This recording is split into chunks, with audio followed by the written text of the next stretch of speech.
শুরু হয়ে গেছে টিভি9 বাংলা পুজোয় পালস সিজন 3 যাত্রা। তৃতীয় পর্ব এবার নতুন রূপে। গোল কামোল পালস গোলমোল, যেখানে পুজোর মজা সেখানে। পালসের ক্যান্টার ঘুরল বর্ধমানে।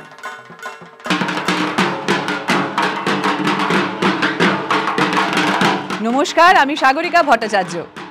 আবার ফিরে এলো পুজোর পালস। গত 2 পর্বে অভূতপূর্ব সাফল্যকে সঙ্গী করে বহু প্রতীক্ষিত সিজন 3 একেবারে নতুন চেহারায়। এবারের বিষয় গোল কামোল, গোলের মূল্য। বর্ধমান জেলার সদর শহরে আজ পৌঁছে গেল টিভি9 বাংলা পুজোয় পালস সিজন 3 প্রচার ট্যাবলো ঘিরে উন্মাদনা, কৌতূহলী জনতার। পালস গোলমোল, গোল কা মোল গুঞ্জন পালস প্রেমীদের মধ্যে। পালসের উদ্যোগটা খুব ভালো উদ্যোগ।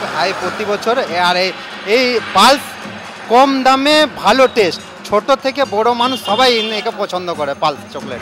পালসের টক ঝাল মিষ্টি স্বাদ আস্বাদন করতে লাগলো কচিকাঁচা থেকে বয়স্করা। পুজোয় পালস যেখানে, পুজোর মজা সেখানে।